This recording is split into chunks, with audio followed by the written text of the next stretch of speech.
ওকে,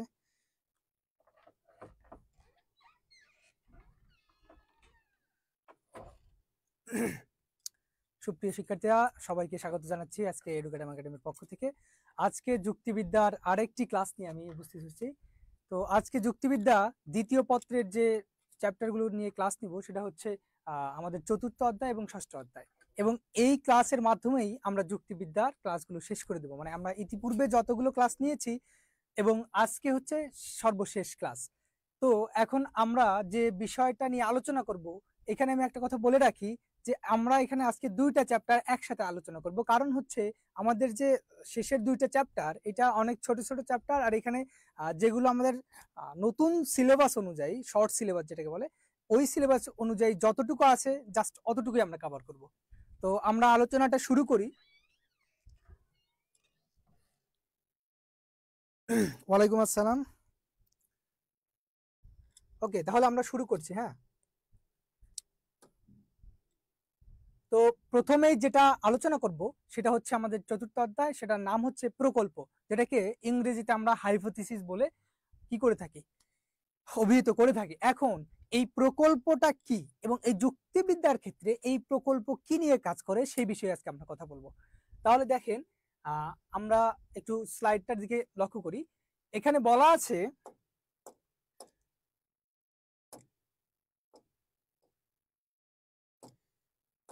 দেখেন এখানে প্রথম হচ্ছে আমাদের প্রকল্প, এই হাইপোথিসিসটা কি এটা নিয়ে আমাদের আলোচনার বিষয়। এখানে বলা আছে যে এই প্রকল্প আরোহ যুক্তিবিদ্যার একটি অন্যতম মৌলিক কি গুরুত্বপূর্ণ অপরিহার্য বিষয়, তাই না? এখন এই যে প্রকল্পটা, এইটা আমাদের কি কাজে লাগে এইটা আমরা ক্রমান্বয়ে শিখতে থাকবো। তো একটু খেয়াল করবেন যে এটিকে বৈজ্ঞানিক অনুসন্ধান ও পদ্ধতির অপরিহার্য অঙ্গ, এই যে একটা কথা আছে অপরিহার্য অঙ্গ, কিসের? এই বৈজ্ঞানিক অনুসন্ধানের বলে বিবেচনা করা হয়। এখন আমরা জানি বিজ্ঞানের যে অগ্রগতি, বিজ্ঞানের যে অগ্রযাত্রা, বিজ্ঞানের যে আবিষ্কার এবং বর্তমানে আমরা যে সকল সুবিধা নিয়ে আসছি, এই সুবিধাগুলো আমরা পাবার ক্ষেত্রে এই যে বিজ্ঞানটাকে পাই, এই বিজ্ঞান কিন্তু এমনি এমনি আসে নাই। বিজ্ঞানের অনেক সুদূর বিস্তৃত একটা পথ অতিক্রম করতে হয়েছে, এবং এই পথটা অতিক্রম করার ক্ষেত্রে যে বিষয়টা আমরা দেখতে পাই সেটা হচ্ছে একটা প্রকল্প, যেটাকে হাইপোথিসিস বলে। এই হাইপোথিসিসের মাধ্যমে বিজ্ঞান তার নতুন নতুন আবিষ্কার আমাদেরকে উপহার দিচ্ছে। এখন আমরা দেখব যে এই প্রকল্প কিভাবে বিজ্ঞানের অগ্রযাত্রায় কাজ করেছে সেই বিষয়টা নিয়ে দেখব। এখন এইখানে বলা আছে যে প্রকল্প হচ্ছে বিজ্ঞানের একটি অপরিহার্য বিষয়, বৈজ্ঞানিক অনুসন্ধান যেটাকে বলা হয়, যে বিজ্ঞান একটা নতুন কিছু আবিষ্কার করবে, সেইখানে অবশ্যই এই প্রকল্পটা প্রয়োজন আছে। এরপরে দেখেন, অনেক যুক্তিবিদ মনে করেন প্রকল্প হলো বৈজ্ঞানিক আবিষ্কার ও অনুসন্ধানের সর্বাপেক্ষা গুরুত্বপূর্ণ স্তর বা ভিত্তি। যারা বিজ্ঞানী আছে, যারা আবিষ্কার করে বিভিন্ন তথ্য বা বিভিন্ন ধরনের প্রযুক্তি আমাদেরকে দেয়, সেইগুলোর ক্ষেত্রে এই বিজ্ঞানীগণ কি করেন? তারা এই প্রকল্পটাকে ব্যবহার করে একটা নতুন আবিষ্কার কি করে আমাদের উপহার দেন। এরপরে দেখেন,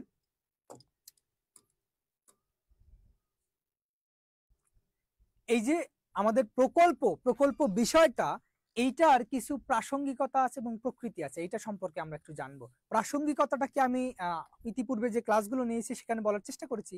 প্রাসঙ্গিকতাটা হচ্ছে সেটাই, ওই একটা বিষয়, নির্দিষ্ট বিষয় যেটা নিয়ে আলোচনা করছি, ওই বিষয়টা আর কোন কোন বিষয়কে কভার করে, এটার ফাংশন গুলো কি, কোনটার সাথে এটা সম্পর্কযুক্ততা রয়েছে, সেই বিষয়গুলোকেই নির্দেশ করে। তাহলে আমরা একটু দেখি এই প্রকল্পের প্রাসঙ্গিকতাগুলো কিরকম। দেখেন, একটু খেয়াল করবেন বোর্ডের দিকে, যে যুক্তিবিদ্যার লক্ষ্য হচ্ছে সত্য আবিষ্কার করে, এটা আমরা জানি, এটা একটা প্রতিষ্ঠিত সত্য হিসেবে আমরা ধরে নিয়েছি যুক্তিবিদ্যার ক্ষেত্রে। এখন এই উদ্দেশ্যে যুক্তিবিদ্যার আকারগত ও বস্তুগত, আমরা বলেছিলাম, আমরা কিন্তু এটা আলোচনা করেছিলাম, এই যে আকারগত এবং বস্তুগত। আকারগতটা কি? আকারগতটা আমি বললাম যে এ সমান সমান বি, বি সমান সমান সি, আমি একটা সিদ্ধান্ত নিলাম, অতএব এ সমান সমান সি। এইটা হচ্ছে একটা আকার, ঠিক আছে? এটা হচ্ছে একটা আকার। এখন এই যে আকারগতটা, এইটা সত্যতা প্রমাণ করার ক্ষেত্রে আমরা অবশ্যই বাস্তবিক কোনো এক্সাম্পল নিতে পারি। ঠিক আছে, এখন আমরা যদি বলি যে পানি ইজ ইকুয়াল টু ওয়াটার, এটা ইংরেজি একটা নাম, বললাম পানি ইজ ইকুয়াল টু ওয়াটার, আবার বললাম water is equal to H2O, আমরা যেটা বিজ্ঞানিক একটা মানে বৈজ্ঞানিক একটা সাইন হিসেবে ব্যবহার করি, তখন কি হবে? আমরা যদি বলি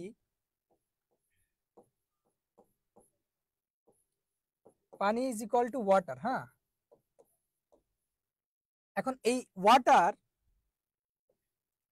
ওয়াটার ঠিক আছে, এখন water is equal to H2O, আমরা এটা বলতে পারি।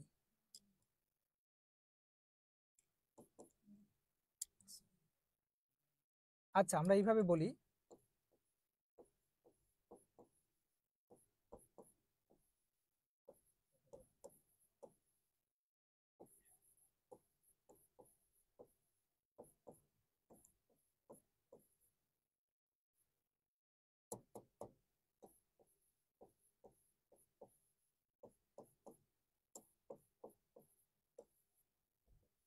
দেখেন এটা একটু খেয়াল করেন, আমরা বললাম যে পানি ইজ ইকুয়াল টু ওয়াটার, আমরা জানি পানি হচ্ছে বাংলা এবং ওয়াটারটা হচ্ছে ইংরেজি। এখন ওয়াটার ইংরেজি আর পানি বাংলা, এই দুইটা কিন্তু একই বস্তুকে নির্দেশ করছে। আবার water is equal to H2O মানে কি, 2 অণু হাইড্রোজেন আছে এবং 1 অণু অক্সিজেন আছে, তাহলে এইটা মিলে আবার পানি হয়। তার মানে হচ্ছে যে আমরা যে বিষয়টাকে নির্দেশ করছি সেটা হচ্ছে পানি। এখন সিদ্ধান্ত নিলাম পানি ইজ ইকুয়াল টু H2O, এটা কিন্তু আমি একটা আকারগত সত্যতার মাধ্যমে বস্তুগত সত্যতাকেও দেখাই দিলাম। কিভাবে বস্তুগত সত্যতা? কারণ আমি পানির বিষয়টাকে আমরা কিন্তু জানি এটা একটা বস্তু, ঠিক আছে। এখন এই যে এক্সাম্পলটা দিলাম, এটা বোঝানোর জন্য বললাম যে আকারগত বস্তুগত ভিত্তির উদ্ভব ঘটে কার মাধ্যমে? এই যে যুক্তিবিদ্যার লক্ষ্য হচ্ছে এইটা। এখন এই যে দুটি ভিত্তির সাহায্য আরোহ সার্বিক নিয়ম প্রতিষ্ঠা করে, এই সার্বিক নিয়মের সাহায্য তার মধ্যবর্তী সমস্যাগুলোকে সমাধান করতে গিয়ে সাময়িকভাবে সম্ভাবনামূলক বিষয়টিকে সমস্যার কারণ হিসেবে আন্দাজ করে। এখন এইটা আমি বললাম যে পানি ইজ ইকুয়াল টু ওয়াটার, এটা যে বললাম এখানে কিন্তু একটা আন্দাজ চলে আসছে। কারণ কি, ওয়াটারটা তো আমরা নাম দিয়েছি।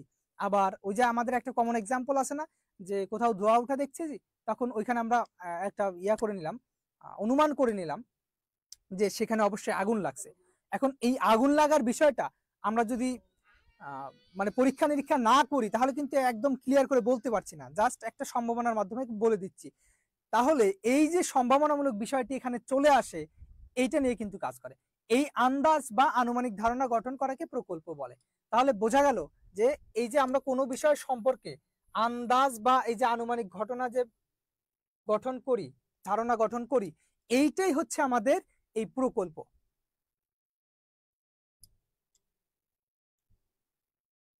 প্রকল্প কি বোঝা গেছে?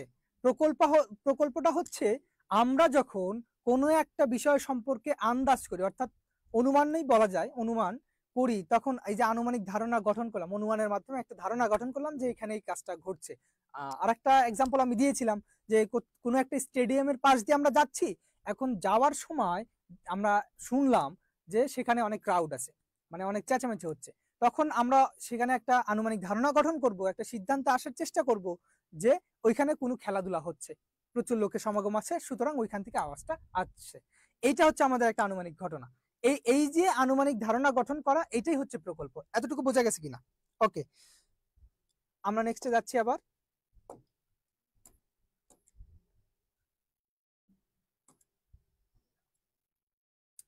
দেখেন, যুক্তিবিদ মিল বলেন, এইটা একটুখানি মাথায় রাখবেন, এইটা একটু নোট ডাউন করে রাখবেন। হ্যাঁ, এই যুক্তিবিদ মিল কি বলেছেন? কোনো পর্যাপ্ত প্রমাণ ছাড়া যখন আমরা কোনো ঘটনা বা বিষয় সম্পর্কে একটি সম্ভাবনা বা আনুমানিক ধারণা গ্রহণ করি এবং যদি ওই সম্ভাবনা থেকে বাস্তব সত্যের দ্বারা সমর্থিত কোনো সিদ্ধান্তকে সত্য বলে প্রমাণ করা যায়, তখন তাকে প্রকল্প বলে। বিষয়টা কি দাঁড়ালো? বিষয়টা হচ্ছে এরকম, যুক্তিবিদ মিল বলার চেষ্টা করেছেন যে যখন আমরা একটা বিষয় সম্পর্কে পর্যাপ্ত পরিমাণ প্রমাণ ছাড়া একটা আনুমানিক ধারণা গঠন করব এবং ওই ঘটনাকে কি করব, বাস্তব যে সম্ভাবনা আছে যে এটা হতে পারে, এই বিষয়টার দ্বারা সমর্থিত হবে, ঠিক আছে, তারপরে আমরা কি করব, একটা সিদ্ধান্তকে সত্য বলে প্রমাণ করব ওইটার মাধ্যমে, তখন সেটা কি হবে, একটা প্রকল্প হয়ে যাবে। এই কথাটা আমি আবার একটু বলি, যখন আমি একটা ঘটনা যেটা হচ্ছে সম্ভাব্যময় বা সম্ভাব্যতা বিষয়কে নির্দেশ করছে, তখন ওই ঘটনাটাকে যখন আমি কি করব, একটা ওই ঘটনা সম্পর্কে একটা আনুমানিক ধারণা গঠন করব, এবং সেটার সত্যতা যাচাই করার চেষ্টা করব, ঠিক আছে? এই বিষয়টা যেটা নিয়ে কাজ করছে এটা হচ্ছে প্রকল্প, এই হচ্ছে মূল বিষয়। আচ্ছা, এরপরে দেখেন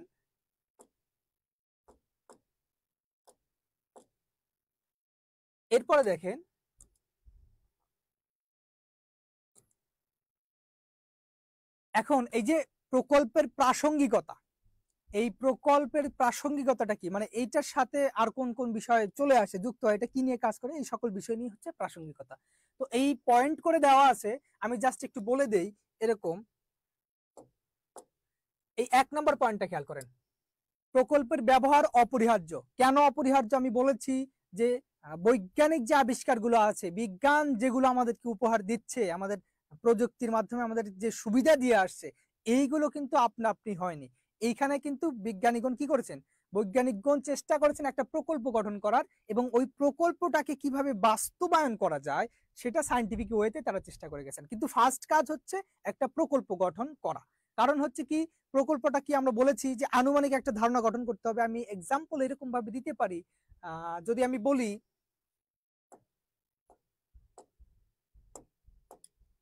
আমরা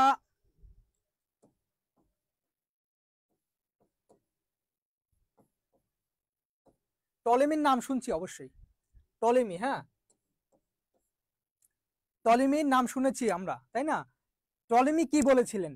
টলেমি বলেছিলেন এই যে আমাদের যে সান আছে, সান এবং আর্থ, অর্থাৎ সূর্য এবং পৃথিবী, এই যে দুইটা বিষয় আমরা দেখতে পাচ্ছি, টলেমি বলেছিলেন যে সূর্য পৃথিবীর চারদিকে ঘুরে। টলেমি এই একটা ধারণা গঠন করেছিলেন।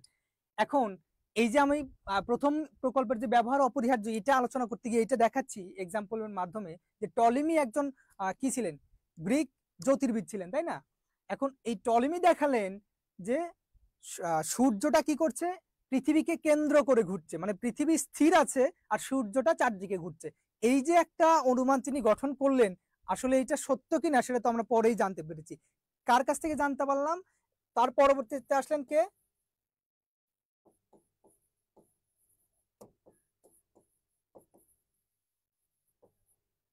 যখন কোপার্নিকাস আসলেন, কোপার্নিকাস এসে তিনি বললেন যে না, পৃথিবীকে কেন্দ্র করে সূর্য ঘুরছে না, বরং সূর্যকে কেন্দ্র করেই পৃথিবী ঘুরছে। এই যে প্রকল্পের পর প্রকল্প আসতেছে, যেটাকে আমরা ইংরেজি ভাষায় বলি প্যারাডাইম, ঠিক আছে? এই প্যারাডাইম শিফটিং এর মাধ্যমে কিন্তু একটা আবিষ্কার তার মানে মূল যে উদ্দেশ্য সেটা কিন্তু পূরণ করতে পারে, রেজাল্টে চলে আসে, ঠিক আছে? এখন এই যে টলেমি পর্যন্ত যে ধারণা ছিল, অর্থাৎ কোপার্নিকাসের পূর্ব পর্যন্ত যে ধারণাটা ছিল পৃথিবী সম্পর্কে এবং সূর্য সম্পর্কে, সেটা এক ধরনের প্রকল্প ছিল। কিন্তু প্রকল্পটা আসলে কতটুকু যুক্তিযুক্ত বা কতটুকু সত্যতা রয়েছে সেটা কিন্তু আমরা যাচাই বাছাই না করে বলতে পারি না। কিন্তু একটা আবিষ্কারের ক্ষেত্রে অবশ্যই প্রকল্প গঠন করতে হবে। কারণ হচ্ছে কি, এই টলেমি যদি এই প্রকল্পটা গঠন না করত যে পৃথিবীকে কেন্দ্র করে সূর্য আবর্তন করছে বা ঘুরছে, তাহলে কিন্তু পরবর্তীতে কোপার্নিকাস এই বিষয়টা নিয়ে আলোচনাই করতেন না। তিনি দেখানোর চেষ্টা করেছেন যে আসলে এটা সত্য কিনা। যখন সত্য সে নির্ণয় করতে গেছেন, তিনি আবার আরেকটা প্রকল্প দাঁড় করাইছেন যে না, পৃথিবী সূর্যের চারদিকে ঘুরছে, সূর্য পৃথিবীর চারদিকে ঘুরছে না। এই যে একটা বিষয়, এই বিষয়টা দ্বারাই হচ্ছে আমাদের কি প্রকল্পকে নির্দেশ করছে। আচ্ছা, কেউ একজন জিজ্ঞেস করছেন পিডিএফ দিয়েছেন কিনা। পিডিএফ দেওয়া হয়নি, দিয়ে দেওয়া হবে, সমস্যা নেই, পিডিএফ পেয়ে যাবেন। ওকে, আচ্ছা, এরপরে 2 নাম্বারটাতে আসেন, প্রকল্পের ভূমিকা খুবই কার্যকর। এই বিষয়গুলো আপনি আপনার নিজের মতো করে ব্যাখ্যা করতে পারেন। আমি যেভাবে বলে দিচ্ছি, যে প্রথমটা একটা এক্সাম্পল দিলাম, এখন এই ভূমিকা খুবই কার্যকর। কার্যকর কেন, এই এক্সাম্পলটাই আনতে পারি। কারণ এই টলেমির পরবর্তীতে আমরা দেখলাম যে কোপার্নিকাস তিনি এসে কি করলেন, আমাদেরকে এই যে কি বলে, এই যে সূর্য কেন্দ্রিক যে একটা মতবাদ ছিল বা পৃথিবী কেন্দ্রিক যে একটা মতবাদ ছিল, টলেমি যেটা দেখানোর চেষ্টা করছেন, পরবর্তীতে কোপার্নিকাস সেটা উল্টে দিয়েছেন। তাহলে এটা একটা কার্যকরী বিষয় প্রকল্প। আর 3 নাম্বার পয়েন্টটা দেখেন, বৈজ্ঞানিক অনুসন্ধানের পথকে উন্মোচিত করে। দেখেন এই যে কথাটা বললাম যে একটা বৈজ্ঞানিক আবিষ্কার কিভাবে আসছে, কিভাবে হচ্ছে, সেটা কিন্তু আমাদের একটা প্রকল্প গঠনের মাধ্যমেই কিন্তু এই পথটা অগ্রসর হয়। যেমন মনে করেন যে মানুষ চাঁদে গেল, মানুষ যে চাঁদে গেল কার মাধ্যমে? রকেটের মাধ্যমে। দেখেন মানুষ চাঁদে গেল রকেটের মাধ্যমে। এখন এই যে চাঁদে যে রকেটের মাধ্যমে যাবে, প্রথমে কিন্তু একটা প্রকল্প গঠন করেছিল যে আমরা এইভাবে এইভাবে যাব, পরবর্তীতে তারা এই বিষয়টা নিয়ে সাকসেস হয়ে গেছে। হ্যাঁ, তাহলে এই যে প্রকল্প, এই একটা অনুসন্ধান যে আমরা চাঁদের যে মাটি আছে সেটা পুঙ্খানুপুঙ্খ ভাবে কি করবো, পরীক্ষা নিরীক্ষা করে পৃথিবীতে আমরা একটা ইনফরমেশন পাঠাবো চাঁদ সম্পর্কে, তাহলে এটা একটা বৈজ্ঞানিক আবিষ্কার যেটা প্রকল্পের মাধ্যমেই সম্ভব হয়েছে। এরপরে দেখেন 4 নম্বরে বলেছে পরীক্ষণ ও নিরীক্ষণ কার্যকে সাহায্য করে। এখন পরীক্ষণটা কি, নিরীক্ষণটা কি? আমরা বলেছিলাম পরীক্ষণটা কি, পরীক্ষণ হচ্ছে যে আমরা বলেছিলাম যে কোনো একটা পেশেন্ট ডাক্তারের কাছে গেল, তখন তাকে কিছু টেস্ট করতে দিল। টেস্টটা কিরকম? যেমন কোনো যন্ত্রের সাহায্যে আমরা কি করলাম, যখন কোনো যন্ত্রের সাহায্যে ওই পেশেন্টের কোনো একটা টেস্ট করা হলো, সেটাকে আমরা পরীক্ষণ বলতে পারি। এবং নিরীক্ষণটা কি? নিরীক্ষণ হচ্ছে ওই টেস্ট করার পরে ডাক্তার যখন ওই পেশেন্টটাকে এবং ওই রিপোর্টগুলোকে দেখবেন, তখন সেটাকে আমরা নিরীক্ষণ বলে অভিহিত করব। তাহলে এই দুটো বিষয় বোঝা গেল। এখন এই প্রকল্প কি করে? এই পরীক্ষণ ও নিরীক্ষণ কার্যকে সাহায্য করে। কিভাবে? ডাক্তার কিন্তু প্রথমে একটা প্রকল্প গঠন করে নেয়, যদি এইরকম ইনসিডেন্টস পায় কোনো রোগীর মধ্যে, তখন আমরা এভাবে অনুমান করতে পারি যে এই রোগীর জন্ডিস হয়েছে বা এই রোগীর অন্য কোনো রোগ হয়েছে। মানে একটা রোগ সম্পর্কে কিন্তু প্রথমে একটা আইডিয়া করে নেয় যে এরকম ইনসিডেন্ট পাইলে এরকম হয়। পরবর্তীতে যখন সে পরীক্ষা করবে এবং আবার নিরীক্ষণ করবে, তখন কিন্তু সে একদম 100% শিওর হয়ে যাবে যে আসলে এই পেশেন্টটা কি রোগে আক্রান্ত। ওকে, এরপরে 5 নম্বরে দেখেন সার্বিকীকরণ করতে সহায়ক ভূমিকা পালন করে। সার্বিকীকরণ বিষয়টাকে আমি একটু বলে দিই। হ্যাঁ, সার্বিকীকরণ হচ্ছে,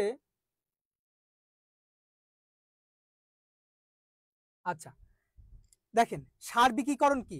সার্বিকীকরণ হচ্ছে ইংরেজিতে যেটাকে বলে হচ্ছে জেনারেল। হ্যাঁ,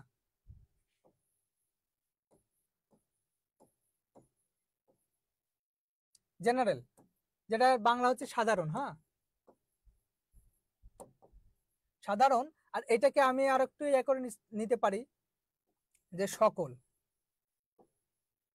সকল, সকল। তার মানে হচ্ছে কি সার্বিকীকরণ বলতে, এখন একজন ব্যক্তির মধ্যে একটা মতবাদ বা 10 জন ব্যক্তির মধ্যে একটা মতবাদ মানে প্র্যাকটিস হচ্ছে, আলোচনা সমালোচনা হচ্ছে, এই যে মতবাদটাকে আমরা যদি ওয়ার্ল্ড ওয়াইড মানে বিশ্বব্যাপী ছড়িয়ে দেওয়ার চেষ্টা করি বা আমাদের পুরো দেশে ছড়িয়ে দেওয়ার চেষ্টা করি, তখন কিন্তু সেটা একটা সার্বজনীন নিয়মের মধ্যে হয়ে যায়। তাহলে এই যে প্রকল্প, যেটা আমি টলেমির কথা বলেছি, যে টলেমি কি করলেন, তিনি বললেন যে পৃথিবীকে কেন্দ্র করে সূর্য ঘুরছে, আবর্তন করছে। এইটা কিন্তু প্রথমে সবাই বিশ্বাস করে নিয়েছিল, একদম সার্বিকীকরণ মানে সবাই বিশ্বাস করে নিয়েছিল। কিন্তু পরবর্তীতে যখন কোপার্নিকাস আসলেন, তিনি বৈজ্ঞানিক ক্ষেত্রে একটা বিপ্লব সাধন করলেন। সেটা হচ্ছে কি, তিনি বললেন যে হ্যালোসেন্ট্রিক যে ভিউটার কথা বলেছেন, সেটা হচ্ছে সূর্য কেন্দ্রিক মতবাদ, অর্থাৎ সূর্য হচ্ছে সৌরজগতের কেন্দ্রে অবস্থান করছে এবং তাকে কেন্দ্র করে এই সৌরজগতের যে গ্রহ উপগ্রহগুলো আছে সেগুলো কি করছে, আবর্তন করছে, তাই না? এখন ওই যে উপগ্রহের কথা বললাম, উপগ্রহ কিন্তু আবার গ্রহকে কেন্দ্র করে আবর্তন করে। তারপরেও এটা তো সূর্যের চারপাশে করে, এই জন্য বললাম। তাহলে বিষয়টা দাঁড়ালো কি, যে জেনারেল মানে সাধারণ বা সকল, সার্বিকীকরণ করবে মানে সকলের মধ্যে এই মতবাদটাকে প্রতিষ্ঠা করে দিবে। এটা হচ্ছে প্রকল্পের আরেকটি কাজ। এরপরে দেখেন, এরপরে দেখেন ব্যাখ্যা প্রদানের ক্ষেত্রে কার্যকরী ভূমিকা রাখে। এখন এই যে আমি ক্লাসটা নিতে আসছি, এই ক্লাসটা নেওয়ার পূর্বে আমি একটা প্রকল্প গঠন করেছি যে আমার ক্লাসের এই টপিকগুলো আমি কিভাবে ব্যাখ্যা করব। এটা একটা প্রকল্প। ইভেন আমি যখন এখন কথা বলছি, এই এখন কথা বলার পূর্বেই 5 সেকেন্ড বা 10 সেকেন্ড এই টাইমের মধ্যেই আমি আর একটা প্রকল্প গঠন করে নিচ্ছি যে এরপরে আমি কোনটা বলবো। তাহলে এই ব্যাখ্যা প্রদানের ক্ষেত্রে এই প্রকল্প আরেকটি সহযোগিতা করে। এতটুকু বোঝা গেছে কিনা? হ্যাঁ, সুমাইয়া, ওয়ালাইকুম আসসালাম। হ্যাঁ, এতটুকু বোঝা গেলে ক্লিয়ার লেখেন, আমি নেক্সটে যাই তাহলে।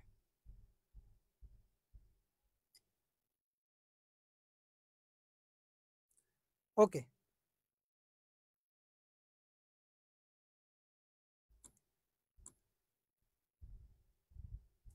এখন এখন আমরা শিখলাম প্রকল্প কি কাজে লাগে, প্রকল্প কোন কোন বিষয়ের সাথে সম্পর্কিত, এগুলো শিখলাম। এরপরে দেখব প্রকল্পের স্তর। এখন এই প্রকল্পটা কিভাবে হয়, আমরা কিভাবে শুরু করব, প্রকল্পের তো একটা মেথড থাকবে তাই না, পদ্ধতি থাকবে। স্তরটা কিরকম, এই যে স্টেজেস, বিভিন্ন পর্যায় কিভাবে আসবে, একটার পর আরেকটা আসবে, ঠিক আছে, এটা নিয়ে একটু আলোচনা করা যাক।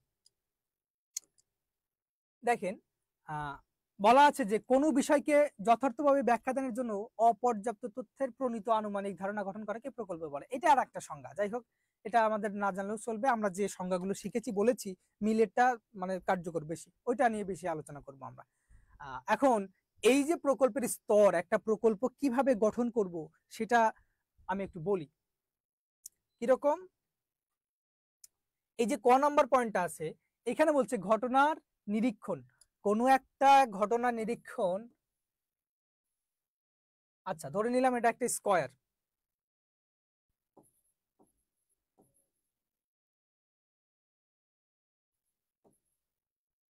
ঠিক আছে। আচ্ছা আমরা ট্রায়াঙ্গেল দিয়ে করি।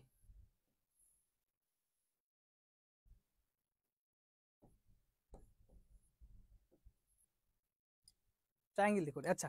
এখন এই যে এবিসি, এবিসি একটা ত্রিভুজ, এবিসি একটা ত্রিভুজ, এবিসি একটা ত্রিভুজ। এখন বলছে যে ঘটনার নিরীক্ষণ, এবিসি যে একটা ত্রিভুজ আমরা কিভাবে বুঝবো, তা আমরা প্রথমে একটা প্রকল্প গঠন করে ফেলি যে ত্রিভুজের ক্ষেত্রে আমরা তিনটা বাহু দ্বারা সীমাবদ্ধ একটা ক্ষেত্র থাকবে, সেটাকে আমরা ত্রিভুজ বলে ফেলি তাই না। এখন এই যে তিনটা বাহু দ্বারা সীমাবদ্ধ ক্ষেত্রটা, এইটা করার ক্ষেত্রে কিন্তু আমাদের নিরীক্ষণের বিষয় আছে। আমি বলেছিলাম নিরীক্ষণটা কি, নিরীক্ষণ হচ্ছে ব্যক্তি সরাসরি দেখবে, ব্যক্তি নিজে দেখবে, সেটা হচ্ছে নিরীক্ষণ। যেমন আমি দেখছি বা আপনি দেখছেন, এটা হচ্ছে নিরীক্ষণ। এখন এর পরবর্তীতে যেটা আসে, এই একটা ঘটনা, ত্রিভুজে একটা ঘটনা, এটার আমি নিরীক্ষণ করলাম যে এখানে তিনটা বাহু আছে, সীমাবদ্ধ ক্ষেত্র আছে। এখন আনুমানিক ধারণা গঠন করলাম। আনুমানিক ধারণাটা কি, ওই যে আমরা মনে মনে ধরে নিছি যে তিনটা বাহু যদি থাকে, কয়টা আছে, একটা দুইটা তিনটা, বললাম যে তিনটা বাহু আছে, আমরা মনে মনে সেট করে নিলাম তিনটা বাহু আছে। আবার যদি বর্গের কথা বলি তখন হবে কি চারটা বাহু, বর্গের কথা বললে চারটা বাহু হবে। এখন এই যে চারটা বাহু আছে, এটা এ বাহু ধরলাম, এটা বি বাহু ধরলাম, এটা সি বাহু, এটা ডি বাহু। তাহলে এই যে বর্গক্ষেত্রটা, এই বর্গক্ষেত্রের ক্ষেত্রে আমরা কি দেখব, যে এখানে আমি কি করলাম, একটা আনুমানিক ধারণা আমার মনের মধ্যে সেট করে নিলাম যে চারটা বাহু দ্বারা সীমাবদ্ধ ক্ষেত্র, একটা বিষয় গেল।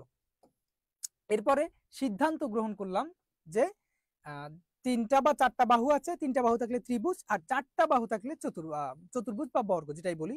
তাহলে এই বিষয়টাকে আমরা কি করলাম, একটা সিদ্ধান্তের মধ্যে ফেলে দিলাম যে এখানে তিনটা বাহু আছে, তাহলে ত্রিভুজ, চারটা বাহু আছে মানে চতুর্ভুজ।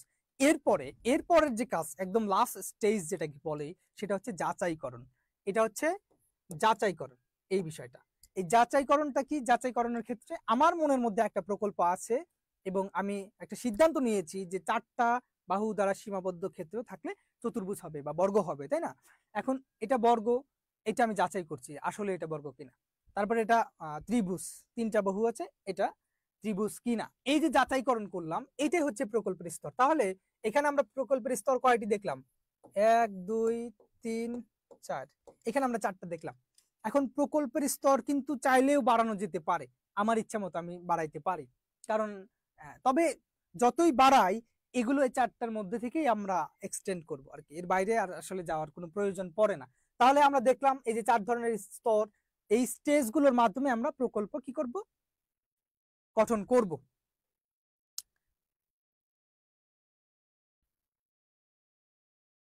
ওকে,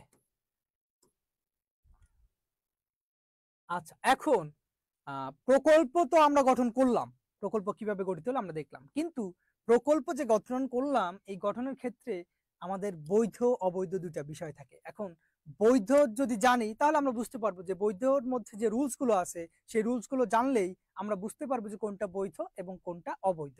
এখন তাহলে আমরা একটু বৈধ প্রকল্পের যে শর্তাবলীগুলো আছে সেগুলো নিয়ে একটু আলোচনা করার চেষ্টা করি, কি কি কন্ডিশন আমরা পাই। দেখেন, এর আগে একটু বলে নেই যে প্রকল্প আরোহণ মানে একটি উল্লেখযোগ্য গুরুত্বপূর্ণ বিষয়, যুক্তিবিদ মিল, এই কথাটা একটুখানি মনে রাখবেন। সেটা হচ্ছে কি, যুক্তিবিদ জে এস মিল, জন স্টুয়ার্ট মিল, তার এই গ্রন্থটার নাম হচ্ছে কি a system of logic. A system of logic গ্রন্থে, ঠিক আছে, এবং হ্যাঁ এবং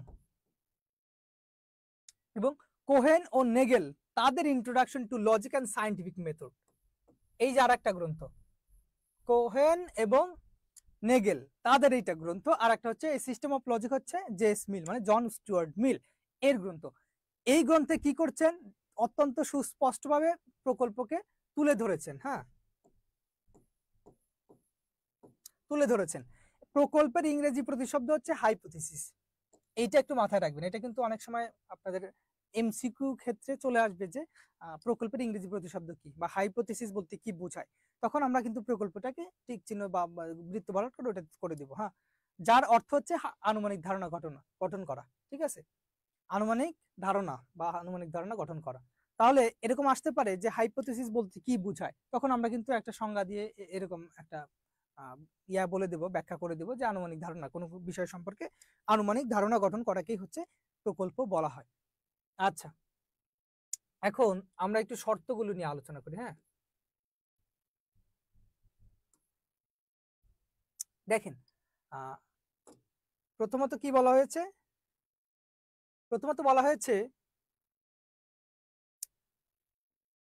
দেখেন 1 নাম্বারটা কি বলা হয়েছে যে সুনির্দিষ্ট হতে হবে। সুনির্দিষ্ট হতে হবে, কেন সুনির্দিষ্ট হতে হবে? আমরা আলোচনা করছি ত্রিভুজ নিয়ে, তাহলে আমরা কিন্তু ত্রিভুজের বাইরে যেতে পারি না, আমাদের সুনির্দিষ্ট আলোচনা ত্রিভুজই হবে। তারপরে আত্মসঙ্গতিপূর্ণ হতে হবে। ঠিক আছে, সঙ্গতিপূর্ণ কি, এখন ত্রিভুজের যে এই যে 3টা বাহু, এই ত্রিভুজের 3টা বাহু আমরা কিন্তু 3টার জায়গায় 4টা নিতে পারি না। এখন অর্থ কি, এই যে টোটাল বিষয়টা থাকলো, আমাদের বৃত্তের মাধ্যমে দেখালাম যে এই যে ত্রিভুজটা, এই ত্রিভুজটা কিন্তু শুধুমাত্র 3টা বাহুকেই নির্দেশ করছে। এরপরে দেখেন যৌক্তিক হতে হবে। যৌক্তিক অর্থ কি, এখন আমি বললাম যে পানি হলো আগুন, একটা প্রকল্প করে বসে থাকলাম যে পানি হলো কি,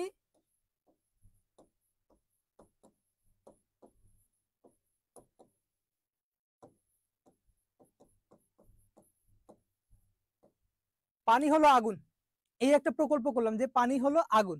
তাহলে এটা কিন্তু একটা অযৌক্তিক প্রকল্প, পানি কখনো আগুন হতে পারে? পারে না। তাহলে আমাদের অবশ্যই সেটা যৌক্তিক হতে হবে। এবং 4 নম্বর পয়েন্টটা দেখেন, বৈজ্ঞানিক নিয়মের সাথে সঙ্গতিপূর্ণ হতে হবে। বৈজ্ঞানিক নিয়মটা কি আমরা তো জানি, বিজ্ঞানের যে নির্দিষ্ট নিয়ম আছে সেই নিয়মের সাথে সঙ্গতিপূর্ণ হতে হবে। যেমন আমরা বললাম যে H2O এটা সমান সমান পানি। এখন H2O পানি, এইটা হচ্ছে বৈজ্ঞানিক একটা কি বলে ব্যাখ্যার ক্ষেত্রে আমরা বললাম যে এখানে হাইড্রোজেন আছে কয়টি, H আছে কয়টি, H প্লাস H সমান সমান 2H, তাই না? যেটাকে আমরা বৈজ্ঞানিক ভাষায় কি বলি, H2, মানে পাওয়ারটা আমরা পরে দিই। এবং অক্সিজেন আছে কয়টা, অক্সিজেন আছে এক অণু। ঠিক আছে, তাহলে আমরা কি করি, এটা হচ্ছে অক্সিজেনে লিখি। এই যে বিষয়টা দেখলাম, তাহলে এখানে বৈজ্ঞানিক যে নিয়ম আছে সেটার সাথে সঙ্গতিপূর্ণ হবে। এখন এইচ এর জায়গায় যদি আমি হাইড্রোজেনের যদি 2 অণুর জায়গায় 3 অণু দিয়ে দেই, অক্সিজেনের একটার জায়গায় যদি 2টা দিয়ে দেই, এরকম যদি দেই যে হাইড্রোজেন নিলাম হচ্ছে 4 অণু এবং অক্সিজেন নিলাম 6 অণু, তাহলে কি এটা কি পানি আসবে? এখানে কি পানি আসবে? পানি আসবে কিনা বলেন, এই কমেন্ট করেন, এখানে এটা কি পানি হবে? কমেন্ট করেন যে পানি হবে কিনা।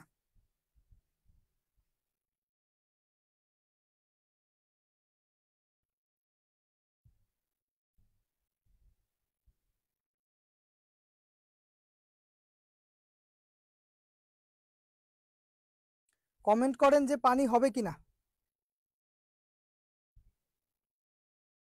নো রেসপন্স, ওকে। তাহলে এটা কিন্তু পানি হচ্ছে না, কারণ বৈজ্ঞানিক যে নিয়ম আছে তার সাথে সঙ্গতিপূর্ণ হচ্ছে না। কারণ আমরা বৈজ্ঞানিক নিয়ম অনুযায়ী জানি যে পানি হতে গেলে 2 অণু হাইড্রোজেন লাগবে এবং 1 অণু অক্সিজেন লাগবে, তাহলে পানি হবে। এরপরে দেখেন যে বৈধ প্রকল্পকে বাস্তব কারণ ভিত্তিক হতে হবে। বাস্তব কারণ ভিত্তিক কি, একই এক্সাম্পল দিয়ে বলতে পারি, এই যে এই পানির কথা বললাম, পানি কিন্তু ঠিক আছে, এখন পানির বাইরে এমন একটা পদার্থের কথা বলবো যেটা কখনো আমরা জানি না পৃথিবীতে অস্তিত্ব আছে কিনা। এখন বললাম যে পানির পরিবর্তে বললাম যে কি বলা যায়, সিনডিক্স এটা বললাম,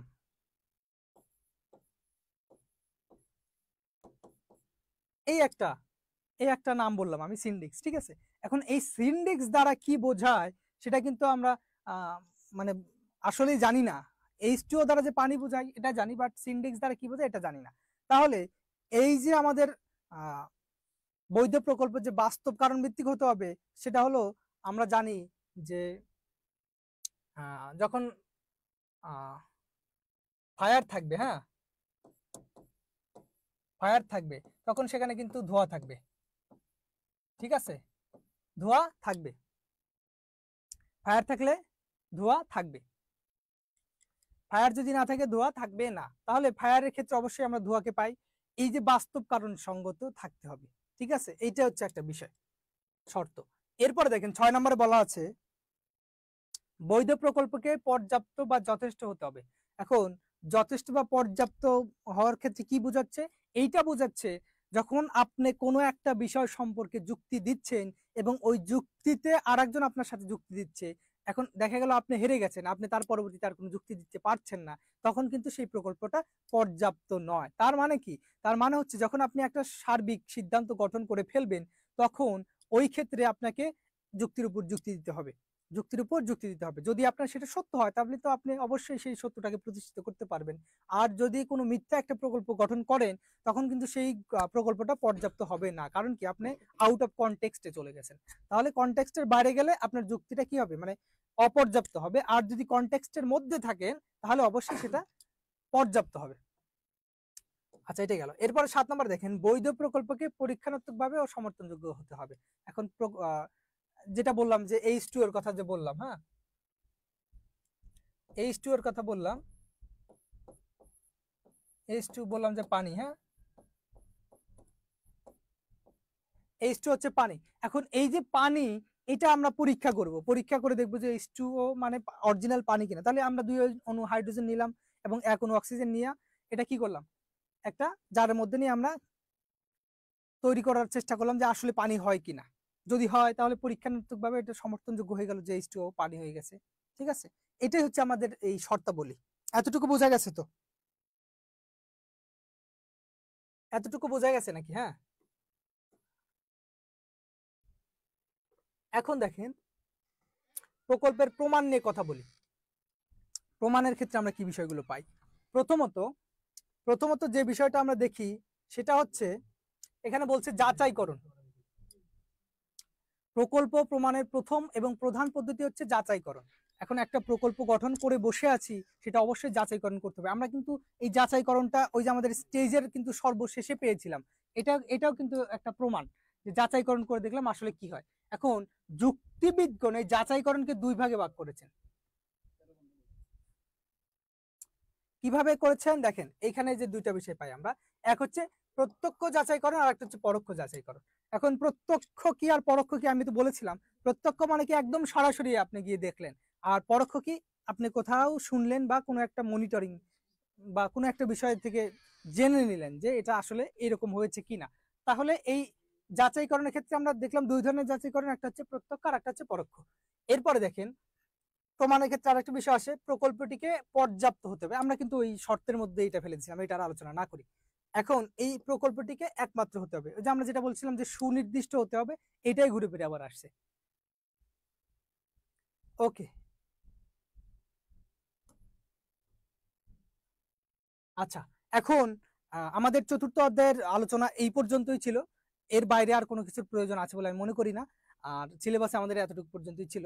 এখন এই যে প্রকল্প আলোচনা করলাম, এই প্রকল্প আলোচনার ক্ষেত্রে ওই যে আমরা প্রথমত দেখলাম যে বিভিন্ন স্টেজ গুলো, প্রাসঙ্গিকতা দেখেছিলাম প্রথমে, তারপরে স্টেজ দেখলাম, তারপর হচ্ছে এর প্রমাণ দেখলাম, এগুলোই হচ্ছে আমাদের এই চতুর্থ অধ্যায়ের আলোচনা। এখন আমি ষষ্ঠ অধ্যায়ের আলোচনায় চলে যাচ্ছি। হ্যাঁ, ষষ্ঠ অধ্যায়ের আলোচনা হচ্ছে আমাদের ব্যাখ্যা নিয়ে, এক্সপ্লেনেশন। এখন ওই যে আমরা কিন্তু বলেছিলাম যে কোনো কিছু ব্যাখ্যা দানের ক্ষেত্রে কিন্তু আমাদের এই প্রকল্পটা বিশেষভাবে সহায়তা করে থাকে। এখন এই যে ব্যাখ্যাটা, এই ব্যাখ্যাটা কিরূপ বা ব্যাখ্যার কাজটা কি হয়, সেগুলি আমরা একটু আলোচনা করার চেষ্টা করি। আচ্ছা, ফার্স্টে তাহলে আমরা একটু নেচার অফ এক্সপ্লেনেশন মানে হচ্ছে ব্যাখ্যার প্রকৃতিটা একটু জানার চেষ্টা করি, যে এটা আসলে কি, এটা কি নির্দেশ করছে। দেখেন বোর্ডের দিকে একটু খেয়াল করলে বুঝতে পারবেন, এই যে ব্যাখ্যা শব্দটি, এই ব্যাখ্যা শব্দটির ইংরেজি শব্দ হচ্ছে এক্সপ্লেনেশন। এক্সপ্লেনেশন, হ্যাঁ, এক্সপ্লেনেশন মানে হচ্ছে কি ব্যাখ্যা। এখন এটি ল্যাটিন শব্দ, কোথা থেকে আসছে? এক্সপ্লেনিয়ার। এক্সপ্লেনিয়ার থেকে এসেছে এক্সপ্লেনেশন। এখন এক্সপ্লেনেশন এক্সপ্লেনিয়ার থেকে এসেছে, এটা হচ্ছে ল্যাটিন ওয়ার্ড এক্সপ্লেনিয়ার। এইটা হচ্ছে ইংরেজিতে কি বলা হয়? এক্সপ্লেনেশন, যেটা বাংলাতে আমরা ব্যাখ্যা বলে থাকি। এখন উৎপত্তিগত দিক থেকে এর অর্থ কোনো কিছুকে সহজ ও স্পষ্ট করা, সহজ করবে এবং স্পষ্ট করবে, সেটাই হচ্ছে আমাদের ব্যাখ্যা। তাহলে কোনো বিষয় সম্পর্কে যখন আমরা বিশদ ব্যাখ্যা দেওয়ার চেষ্টা করি, এই ব্যাখ্যাটা কি নির্দেশ করে? ওই বিষয়টা সহজ এবং সুস্পষ্ট হবে, সেটাই হচ্ছে আমাদের এক্সপ্লেনেশন। ওকে, এরপরে আসেন ব্যাকরণের ব্যাখ্যাকরণের যে প্রাসঙ্গিকতা ও গুরুত্ব, এটা এখন প্রাসঙ্গিকতাটা কি আর গুরুত্বটা কি একটু দেখার চেষ্টা করি। ব্যাকরণের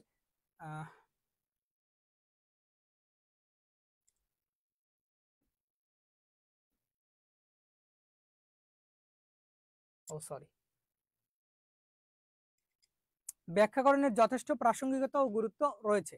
ব্যাখ্যার মাধ্যমে বিশুদ্ধ যুক্তি পদ্ধতি বিচারশীল দৃষ্টিভঙ্গিকে প্রতিষ্ঠিত করে। আবার বৈজ্ঞানিক গবেষণা অনুসন্ধানের তথ্য আবিষ্কার করা যায় এবং বিজ্ঞানীদের পক্ষে বিজ্ঞানের সাধারণ নিয়ম বা বিধি আবিষ্কার করা সম্ভবপর হয়ে যায়। এই কথাটা দ্বারা কি নির্দেশ করছে? এই কথাটা দ্বারা নির্দেশ করছে যখন আমরা কোনো কিছু ব্যাখ্যা দেব, ওই জিনিসটা কিন্তু সহজ সুন্দরভাবে আমরা সুস্পষ্টভাবে বোঝার চেষ্টা করব। আমরা ইতিপূর্বে একটা অধ্যায় পড়েছিলাম, সেটা হচ্ছে সংজ্ঞা। সংজ্ঞা কি আর ব্যাখ্যা কি, সংজ্ঞা আর ব্যাখ্যার মধ্যে কিন্তু আমাদের পার্থক্য আছে। কিরকম আমি একটু বলার চেষ্টা করি। দেখেন, বলেছিলাম যে তখন আমরা বলবো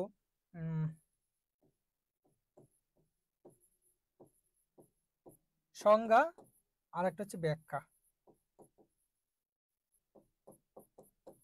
এই যে দুইটা বিষয় আমরা সংজ্ঞা পড়েছিলাম। সংজ্ঞা হচ্ছে কি, কোনো কিছুকে একদম সংক্ষিপ্তভাবে জানা বা বর্ণনা করা, কোনো কিছুকে সংক্ষিপ্তভাবে বর্ণনা করা হচ্ছে আমাদের সংজ্ঞা। আর ব্যাখ্যাটা কি? ব্যাখ্যা হচ্ছে বিশদভাবে আলোচনা করা, সুস্পষ্ট করে আলোচনা করা। এখন যখন কোনো কিছু মানে সংক্ষেপে আলোচনা করব, তখন কিন্তু সেখানে অনেক ইনফরমেশন ওই বস্তুটি সম্পর্কে বা ওই বিষয় সম্পর্কে আমাদের কি হয়ে যাচ্ছে? বাদ পড়ে যাচ্ছে। এখন এই বাদ পড়ে গেলে পরে তাহলে কি হচ্ছে? এই যে ব্যাখ্যা দানের প্রয়োজন আমরা দেখা দিচ্ছে। কারণ কি? ব্যাখ্যার মাধ্যমে আমরা খুব সুন্দর সুস্পষ্টভাবে বিশালভাবে একটা বিষয়কে জানতে পারি। তার মানে কি? ওইখানে সম্পূর্ণ যে আলোচনা আছে সেই আলোচনা সম্পর্কে আমরা একদম অবগত হব। এই হচ্ছে বিষয়। তাহলে দেখেন, এখন এই যে ব্যাখ্যা, এই ব্যাখ্যাকরণের বিভিন্ন প্রকারভেদ আছে, কিভাবে ব্যাখ্যা করতে হবে। হ্যাঁ, এর আবার ধরনগুলো কি কি এগুলো একটু বলি। দেখেন, প্রথমত এই বৈজ্ঞানিক ব্যাখ্যা অনুমানের সাথে সম্পর্কিত। ওই অনুমানটা কি? অনুমান মানে কিন্তু আমরা যে প্রকল্প ধরে নিয়েছিলাম, হ্যাঁ, প্রকল্প প্রকল্প আমরা বলেছিলাম প্রকল্প। এখন এই যে অনুমানের সাথে সম্পর্কিত, কিন্তু প্রকল্প আর অনুমানের মধ্যে একটুখানি মানে পার্থক্য আছে এই ক্ষেত্রে।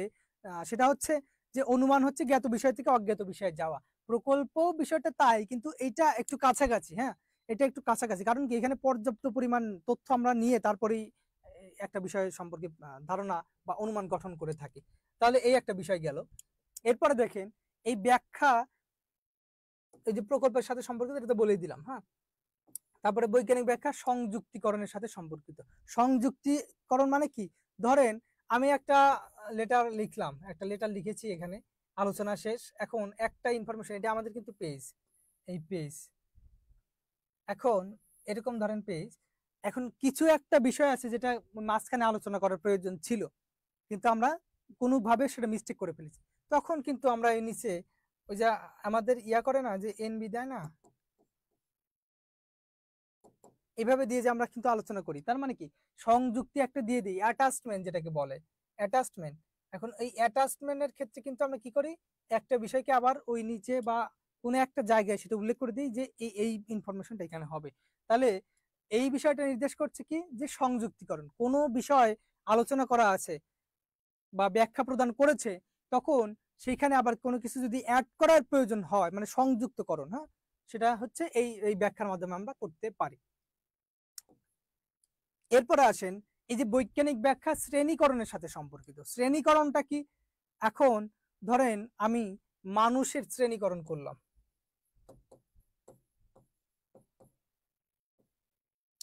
মানুষের শ্রেণীকরণ করলাম কিভাবে?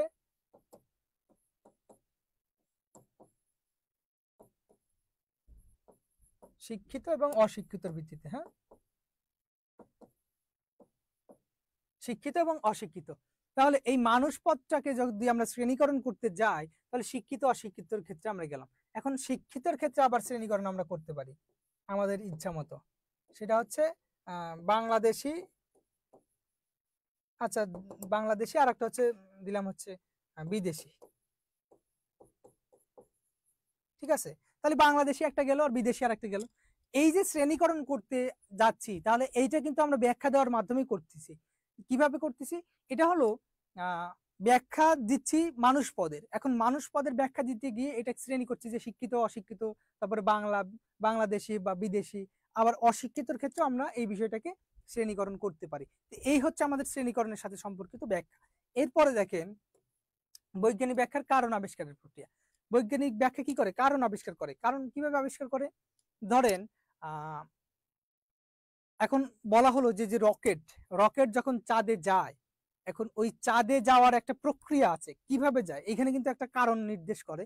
যে আমরা ওই রকেটের যে পিছনে যে ফুয়েলটা থাকে, সেই জ্বালানিটা যখন ফায়ার দেওয়া হয়, ঠিক আছে, ওই ফায়ারটা কিন্তু আমাদের যে পার্শ্ব প্রতিক্রিয়া যে বল আছে না, নিউটনের যে সূত্র দেখলে থার্ড যে লটা আছে, যে প্রত্যেক বস্তুরই একটা সমপরিমাণ ক্রিয়া প্রতিক্রিয়া আছে, এটা এখন এইটা নির্দেশ করছে যে বৈজ্ঞানিক ব্যাখ্যার কারণ আবিষ্কার। তাহলে রকেটটা কেন যাচ্ছে, রকেটটা যাওয়ার পেছনে কারণটা কি, সেটা কিন্তু বিজ্ঞান নির্দেশ করে। এই এই একটা ব্যাখ্যার ক্ষেত্রে আমরা দেখলাম। হ্যাঁ, তারপর হচ্ছে বৈজ্ঞানিক ব্যাখ্যা অবরোহমূলক প্রক্রিয়া। অবরোহটা কি? অবরোহটা কি? অবরোহ কিন্তু আমরা পড়েছিলাম, আরোহ এবং অবরোহ। আরোহ এবং অবরোহ আমরা যখন পড়েছিলাম, তখন আমরা বলেছিলাম যে আমাদের যে টপ ডাউন অ্যাপ্রোচ আছে না, তার মানে কি, যখন নিচের দিকে নামবে, উপরে হচ্ছে বড়, এটা হচ্ছে কি বড়, হ্যাঁ, বড় থেকে যখন ছোট হবে ছোট, আর এটা হচ্ছে ছোট থেকে বড় হবে। হ্যাঁ, তাহলে প্রথমে কি আসলো? প্রথমে আমাদের যেটা অবরোহ সেটা বড় থেকে ছোট হবে, আর যেটা আরোহ সেটা ছোট থেকে বড় হবে। এই হচ্ছে আমাদের বিষয়। কিরকম? আমরা এক্সাম্পল দিয়েছিলাম যে সকল মানুষ হয় মরণশীল, রহিম হয় একজন মানুষ, অতএব রহিম হয় মরণশীল। তার মানে আমরা সকল মানুষকে ধরে নিলাম, সেটা হচ্ছে অবরোহ অনুমান। এই যে অনুমানটা সিদ্ধান্ত গ্রহণ করলাম যে রহিম হয় মরণশীল, তাহলে রহিম হয় একজন মানুষ, আর তার পূর্বে যেটা ছিল আমাদের আশ্রয় বাক্য, সেটা হচ্ছে সকল মানুষ হয় মরণশীল, এটা হচ্ছে অবরোহ। আর যখন বললাম রহিম হয় মরণশীল, করিম হয় মরণশীল, যদু হয় মরণশীল, মধু হয় মরণশীল, তাহলে এই এই ইয়ার ভিত্তি থেকে একটা প্রকল্প গঠন করলাম বা একটা ধারণা গঠন করলাম, তারপরে একটা সিদ্ধান্তে আসলাম যে অতএব সকল মানুষ হয় মরণশীল। এই যে একটা ব্যাখ্যা দিলাম, তাহলে এই বৈজ্ঞানিক ব্যাখ্যা অবরোহমূলক প্রক্রিয়া। তাহলে বৈজ্ঞানিক ব্যাখ্যার ক্ষেত্রে আমরা অবরোহ বিষয়টাকে পাই, কারণ তারা একটা সার্বিক ইয়া ধরে নেয়, রুলস ধরে নেয়, তারপরে ধীরে ধীরে নিচের দিকে আসতে থাকে, মানে একদম কঠিন সত্যে উপনীত হয়। ঠিক আছে, এখন সব তো আর মানে প্রথমেই তো আর সত্য থাকে না, প্রথমে সত্য মিথ্যা মিক্স করে থাকে, সেটাকে সার্বিকীকরণ করা হয়, সার্বিকীকরণ ধরা হয়। এখন এই সার্বিকীকরণ ধরার ক্ষেত্রে কি করা হয়, ওই যে আমাদের সার্বিক নিয়মটা আছে, ওইটা থেকে ধীরে ধীরে ধীরে ধীরে ক্রমান্বয়ে আমরা একটা কিসে আসতে থাকি, বিশেষের দিকে আসতে থাকি। আচ্ছা, এরপর দেখেন বৈজ্ঞানিক ব্যাখ্যা হলো সাদৃশ্যমূলক প্রক্রিয়া। সাদৃশ্যমূলক প্রক্রিয়াটা কিরকম আমরা বলেছিলাম, সাদৃশ্যমূলক আরোহ অনুমানের ক্ষেত্রে আমরা বলেছিলাম সেটা হচ্ছে কিরকম, যে আমরা প্রথমে দেখেছিলাম যে কোনো একটা বিষয়ের সাথে আরেকটি বিষয়ের একদম মিল আছে, সাদৃশ্য খুঁজে পাওয়া যায়, তখন সেখানে আমরা কি করি, একটা ব্যাখ্যা দেওয়ার চেষ্টা করি। এই ব্যাখ্যার প্রসঙ্গে আমরা বলছি, যেমন মনে করেন যে আমি এবং আরেকজন ব্যক্তি আছে যে একদম সেম সেম দেখতে, তখন একটা ব্যাখ্যা দিবেন সাদৃশ্য, যে আমার নাক, আমার চোখ, আমার চোখ, কান, তারপরে চুল এবং আমার হাত, এই সব কিছুই তার মতো একটা সাদৃশ্য রয়েছে। অথবা এরকম বলতে পারেন যে আম গাছের যদি এক্সাম্পল দেই, যে আম গাছের সাথে আরেকটা ওই রকম গাছ আছে, আপনারা আম গাছের কথা না বলি, যে কলা গাছের মতো একটা গাছ দেখা যায় কিন্তু আমাদের সিটিতেই আমরা পাবো, সেগুলোকে কি গাছ বলে আমি জানি না, তবে কলা গাছের মতোই দেখতে। তাহলে এই যে সাদৃশ্যটা থাকে, এই সাদৃশ্য অনুযায়ী কিন্তু আমরা একটা প্রকল্প গঠন করি এবং ওইটার ব্যাখ্যা দিই। ঠিক আছে, তাহলে এই বৈজ্ঞানিক ব্যাখ্যা হলো সাদৃশ্যমূলক প্রক্রিয়া। তাহলে বিজ্ঞানের ক্ষেত্রে আমরা কি করব, এরকম ব্যাখ্যা দেওয়ার চেষ্টা করব। আচ্ছা, কেউ বলছেন যে ভাইয়া লিস্টগুলো কি পরীক্ষা উল্টাপাল্টা করে দেওয়া যাবে? হ্যাঁ, দেওয়া যাবে, উল্টাপাল্টা দেওয়া যাবে, সমস্যা নেই, জাস্ট কথাগুলো থাকলেই হবে, উল্টাপাল্টা হলে অসুবিধা নাই। কারণ একটার পর আরেকটা তো, এটা কোনো সিরিয়াল নাই। হ্যাঁ, আপনি যেভাবেই দেন হবে, কারণ হচ্ছে এটা আমরা প্রকারভেদ দেখাচ্ছি। হ্যাঁ, এটা সিকোয়েন্স ঠিক না থাকলেও হবে, বাট কথাগুলো থাকলেই হবে। আচ্ছা, এরপরে বৈজ্ঞানিক ব্যাখ্যা বিচারের মাপকাঠি। এখন বৈজ্ঞানিক ব্যাখ্যাটা কেন দিচ্ছি, কারণ হচ্ছে কোনো কিছু আমরা প্রতিষ্ঠিত সত্য বলে ধরে নিয়েছি, এখন এইটা যে সার্বিকীকরণ করব, এই ক্ষেত্রে আমাদের কিন্তু বিচার বিশ্লেষণ করতে হবে। তাহলে ব্যাখ্যার মাধ্যমে আমি সেটাকে একদম ক্লিয়ার করে নিলাম যে এই বিষয়টা আমাদের প্রতিষ্ঠিত সত্য। তাহলে এটা একটা বিচারের মাপকাঠি হয়ে গেল। এই হচ্ছে আমাদের ব্যাখ্যার প্রকারভেদ। এতটুকু ক্লিয়ার তো? এতটুকু ক্লিয়ার হলে ক্লিয়ার লিখে দেন, আমি নেক্সটে যাই। তাহলে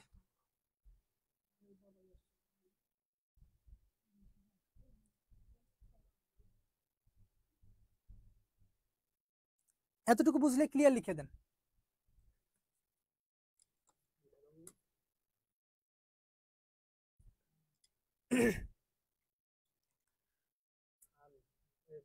ওকে, তাহলে আমরা এখন একটু নেক্সট আলোচনাটা শুরু করি। সেটা হচ্ছে কি, সেটা হলো এই লৌকিক ব্যাখ্যার বৈশিষ্ট্য।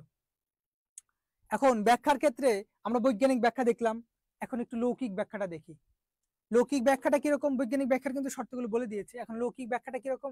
লৌকিক বলতে কি বোঝায়, এটা সাধারণ মানুষ যে একটা কোনো বিষয় সম্পর্কে যখন একটা ব্যাখ্যা দেওয়ার চেষ্টা করে, বিজ্ঞানের কোনো পদ্ধতি সেখানে অনুসরণ করে না, তখন কিন্তু সেটা লৌকিক ব্যাখ্যা হয়। এখন এটার বৈশিষ্ট্যগুলো কি দেখেন। লৌকিক ব্যাখ্যা অস্পষ্ট ও অযৌক্তিক। এই প্রথমটা দেখেন, লৌকিক ব্যাখ্যা হচ্ছে অস্পষ্ট ও অযৌক্তিক। ঠিক আছে, প্রথম এক নম্বর হচ্ছে অস্পষ্ট এবং অযৌক্তিক। এখন একটা ব্যাখ্যা আমরা কিন্তু অনেক সময় দিয়ে থাকি, যেমন বলে যে তেঁতুল গাছে কি থাকে, ভূত থাকে। আসলে কি ভূত থাকে কিনা সেটা তো আমরা জানি না, এটা একটা লৌকিক ব্যাখ্যা দিলাম। কিন্তু বিজ্ঞান কিন্তু এরকম কোনো কিছু বলে না, কারণ তারা বিজ্ঞান এইসব ভূত বা প্রেত এগুলো কোনো কিছুতে বিশ্বাস করে না। এখন এই যে বিষয়টা দেখলাম লৌকিক ব্যাখ্যার ক্ষেত্রে, এটা অস্পষ্ট এবং অযৌক্তিক। তারপরে দেখেন লৌকিক ব্যাখ্যা কুসংস্কার যুক্ত। ওই যে যেটা বললাম যে ভূত আছে বা ভূতে ধরেছে, একজন যদি অস্বাভাবিক আচরণ করে তাহলে অনেকে বলে যে তাকে ভূতে পেয়েছে বা পেতনিতে পেয়েছে, এইগুলো কথা বলে, এটা একটা কুসংস্কার। তারপরে দেখেন আর একটা কথা বলি, সেটা হচ্ছে ধরেন যে এরকম একটা কুসংস্কার আমাদের সমাজে আছে, অনেকের ইয়ার মধ্যে দেখা যায়, সোসাইটিতে দেখা যায়। সেটা হচ্ছে কোনো একজন মানুষ কোনো একটা ভালো কাজের উদ্দেশ্যে বের হলো বা অফিসে যাবে, এখন যাওয়ার পূর্বে দেখা গেল তার প্রথমেই মানে যেই গেটের থেকে বাইরে পা দিয়েছে তেমনি একটা কুকুর এসে তার সামনে উপস্থিত হয়ে গেছে। তখন তিনি বলতেছেন যে এটা কিন্তু আমার জন্য অশুভ, বা এটা আমার জন্য ভালো না, আজকের দিনটা আমার জন্য খারাপ যাবে। এই যে একটা কুসংস্কার, এটা কিন্তু লৌকিক ব্যাখ্যার ক্ষেত্রে হয়। এরপর দেখেন লৌকিক ব্যাখ্যার কার্যকরণ সম্পর্ক অনুপস্থিত থাকে। লৌকিক ব্যাখ্যার ক্ষেত্রে কি হয়, কার্যকরণ কোনো সম্পর্ক থাকে না। ধরেন এরকম হলো যে কোনো একজন ব্যক্তি ছাদে থেকে মানে পড়ে গেছে, নিচে পড়ে মারা গেছে। এখন লৌকিক ব্যাখ্যা কি বলবে, যে তাকে ভূতে বা সে বাতাসে পড়ে গেছে, এরকম একটা ব্যাখ্যা দিবে। কিন্তু আসলে সেখানে কার্যকারণ সম্পর্কটা কি, সেটা কিন্তু লৌকিক ব্যাখ্যার ক্ষেত্রে আমরা পাই না। এরপরে 4 নম্বরে বলা হয়েছে লৌকিক ব্যাখ্যা পশ্চাৎ পদধর্মী। এই পশ্চাৎ পদধর্মীটা কি আমি একটু বলে দিই। সেটা হচ্ছে কি, ওই যে আপনারা অনেকেই আছেন যারা বিশেষ করে ওই যে গ্রামের যে গল্পগুলো শোনেন, যে দাদা বা দাদি এরকম গল্প স্বল্প করে বলে আসছে যে এটা করলে এটা হয়, এটা করলে এটা হয়, এই যে একটা ব্যাখ্যা থাকে। এই পশ্চাৎ পদ, পশ্চাৎ মানে কি পিছনে, পদধর্মী মানে পিছনে যে পদগুলো ছিল ওইটা ধর্মী। এখন ওই অনুসারে আপনারা বলে আসতেছেন যে আপনার দাদা যেটা বলে গেছে আপনি বলতেছেন হ্যাঁ এটাই সত্য, এরকমই হয়, এটা একটা ব্যাখ্যা দিলাম। এই বিষয়টা লৌকিক ব্যাখ্যা বাহ্যিক সাদৃশ্যমূলক। এখন লৌকিক ব্যাখ্যা বাহ্যিক সাদৃশ্যমূলক কি, তখন বলবে এই যে আমরা দেখেছিলাম যে H2O, আজকে এইটা দিয়ে এক্সাম্পল দিয়ে যাব শুধু। H2 আমরা জেনেছিলাম যে পানি, তাই না, পানি। তখন এই যে H2 এটা হচ্ছে ভিতরের কাহিনী, পানির মধ্যে কি আছে আমরা কিন্তু সেইটা জানি। আসলে পানি কি সেটা কিন্তু লৌকিক ব্যাখ্যার ক্ষেত্রে আমরা কিন্তু মানে ওইভাবে বলতে পারি না। তাহলে কি দেখাবো, বলবে যে যে তরল মানে রংবিহীন বর্ণবিহীন, এই বিষয়গুলো আমরা কিন্তু বলবো, মানে বাহ্যিক সাদৃশ্য, মানে বাইরে কি দেখছি সেই বিষয়টাকে নির্দেশ করছে। কিন্তু আমাদের মূল বিষয়টা কি, এইখানে ভিতরের যে বিষয় আছে, আলোচনা আছে, সেটাই আমরা কিন্তু এখানে দেখার চেষ্টা করব। আচ্ছা, এরপরে লৌকিক ব্যাখ্যা ব্যক্তিভেদে ভিন্ন। কিরকম? একজন মানুষ একটা বিষয়ের ব্যাখ্যা একভাবে দিচ্ছে, আর একজন আরেক ভাবে দিচ্ছে, কিন্তু মূল যে ব্যাখ্যাটা বৈজ্ঞানিক ব্যাখ্যা সেটা কিন্তু এক্সাক্ট হয়। এক বিজ্ঞানী যেভাবে ব্যাখ্যা দিবে ওইটা যদি প্রতিষ্ঠিত সত্য হয় তাহলে সবাই একই অর্থেই দিবে। কিরকম? H2O মানে পানি, এইটা আপনি পৃথিবীর যে কোনো বিজ্ঞানীর কাছে প্রশ্ন করবেন, আপনাকে বলবে যে হ্যাঁ H2O মানে পানি, রাইট? কিন্তু এই যে আমাদের লৌকিক ব্যাখ্যা, এখানে আমি একটা কথা বলবো আর একজন আরেক রকম কথা বলবে, তাহলে এই বিষয়টা একটুখানি কেমন হয়ে গেল না? তারপর 7 নম্বর যেটা আছে, লৌকিক ব্যাখ্যা হচ্ছে সরল প্রক্রিয়া। সরল প্রক্রিয়া কি? একদম সরাসরি বলে দিচ্ছে যে এইটা হয়েছে মানে এটা হয়ে গেছে, এইখানে আর কোনো মানে বিচার বিশ্লেষণ বা অন্য কিছু অ্যাড সংযোজন বিয়োজন এগুলো কোনো কিছু করার প্রয়োজন তারা মনে করে না। এই হচ্ছে আমাদের লৌকিক ব্যাখ্যার বৈশিষ্ট্য। এরপরে আসেন বৈজ্ঞানিক ব্যাখ্যার বিভিন্ন রূপটা আমরা দেখি। যে বৈজ্ঞানিক ব্যাখ্যা তো আমরা বলেছি, লৌকিক ব্যাখ্যা বললাম, এখন এই বৈজ্ঞানিক ব্যাখ্যার ক্ষেত্রে কিছু রূপ আছে, সেই রূপগুলোকে আমরা একটু দেখার চেষ্টা করি। দেখেন, প্রথম কথা হচ্ছে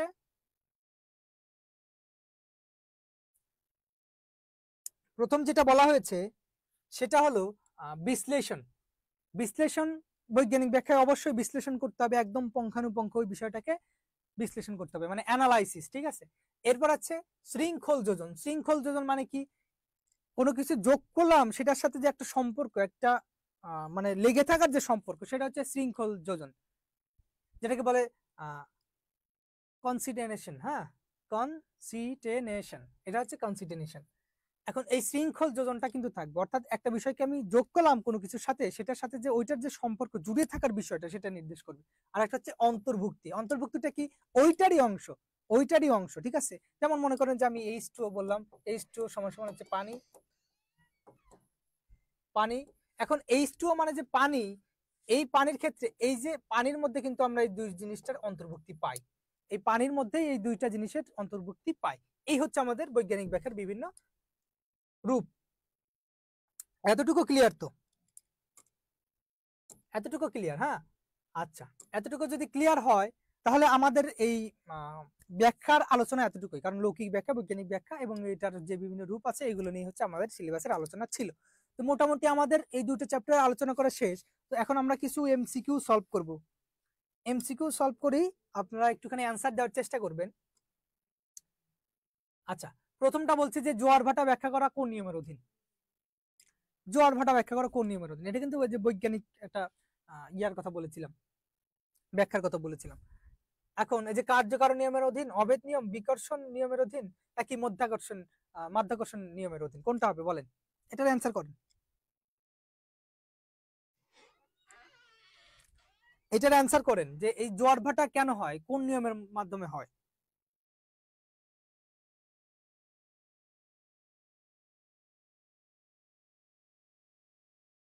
আপনি একটু ফার্স্ট অ্যান্সার করবেন।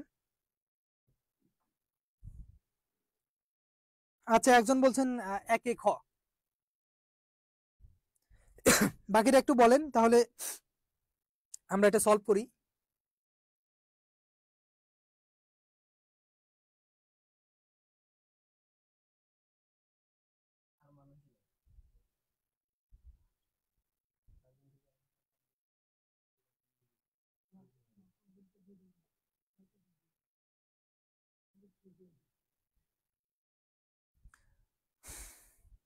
ওকে, ঠিক আছে, রেসপন্স নাই। তাহলে দেখেন, এই যে জোয়ার ভাটা এটা কোন নিয়মের কারণে হয়? একজন বলছে কার্যকারণ নিয়ম। আচ্ছা, আমরা দেখি কি কি নিয়মটা হয়। আমরা জেনেছিলাম যে এই যে মাধ্যাকর্ষণ যে শক্তিটা আছে, এইটার প্রভাবে কিন্তু আমাদের পৃথিবীতে জোয়ার ভাটা সংঘটিত হয়। যদি আপনারা ক্লাস 10-এ যদি বিজ্ঞান বইটা পড়ে থাকেন, বা ক্লাস 5-এ বিজ্ঞান বই পড়ে থাকেন, 6, 7, 8 এগুলোতে পড়ে থাকলে আপনি কিন্তু এটা জানতে পারতেন যে এই জোয়ার ভাটা কেন হয়। এটা হচ্ছে মাধ্যাকর্ষণ নিয়মের অধীন, মাধ্যাকর্ষণ শক্তির প্রভাবে এই বিষয়টা হয়। আচ্ছা, এই 2 নম্বরে যাই। দেখেন, সূর্য পৃথিবীর চারদিকে ঘুরে, এটা কার মতবাদ ছিল? আমি কিন্তু এটা ব্যাখ্যা করে পড়িয়েছি, ইতিপূর্বেই পড়িয়েছি। এটা অ্যান্সার করেন। সূর্য পৃথিবীর চারদিকে ঘুরে, এটা কার মতবাদ ছিল?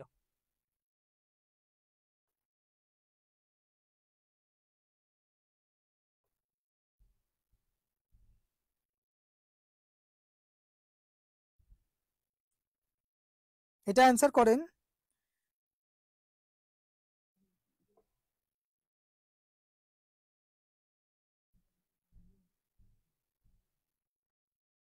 হুম, অ্যান্সার করছেন একজন 2 ক। ওকে ওকে, আমরা এটা সলভ করি। দেখেন আমি এটা পড়িয়েছিলাম, এটা পারার কথা সবারই, আমি ইতিপূর্বে আলোচনা করে গিয়েছিলাম যে আমরা বলেছিলাম যে প্রথমত কি বলেছিল, আমরা দুইজনের নাম বলেছিলাম, একজন টলেমি আর একজন কোপারনিকাস। এই দুজন তো প্রথমেই বাদ, এডিসন নিউটন এর তো দুইজনই বাদ। তাহলে দুইটার মধ্যে কোনটা হবে? টলেমি হবে। কি কারণে হবে? আমরা বলেছিলাম যে তিনিই প্রথম বলেছিলেন যে আহ, আমাদের সূর্য হচ্ছে পৃথিবীকে কেন্দ্র করে আবর্তন করে বা ঘুরে। আচ্ছা, এরপরেরটা দেখেন, এটা অ্যান্সার করেন। উলা বিবি ভরে ওলা বিবি ভরে করে বলে মানুষ কলেরা রোগে আক্রান্ত হয়। এটা ভর করে, হ্যাঁ, এটা হচ্ছে ভর করে।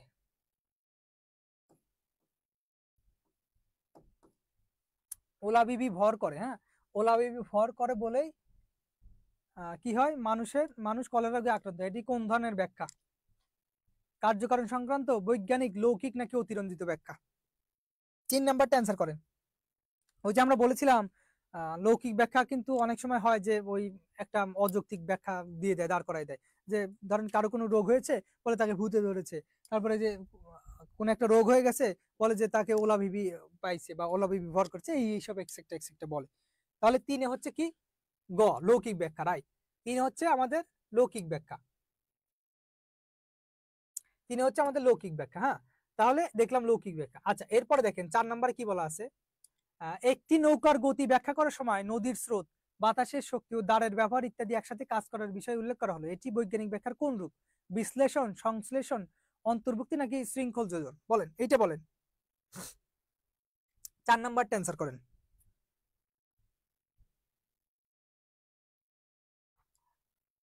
4 নাম্বারটা অ্যান্সার করেন।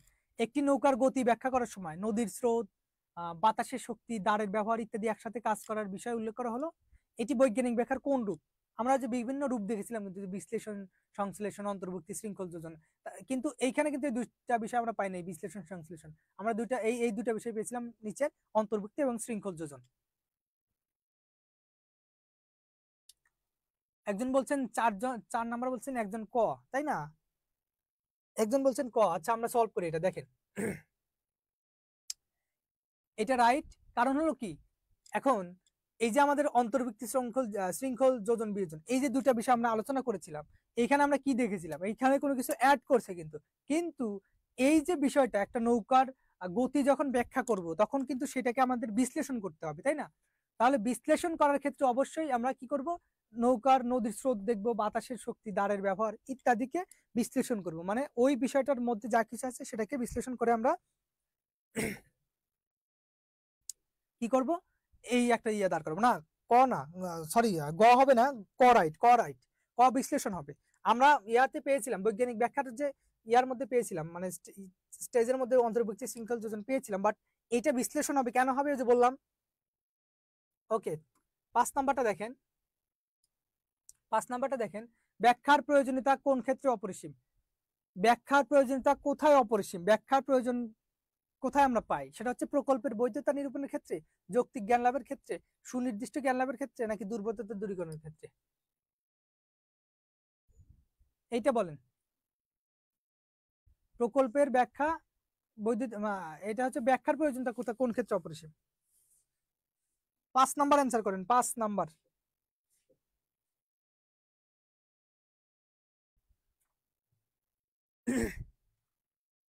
5 নাম্বার অ্যান্সার করেন, রেসপন্স করেন আপনারা।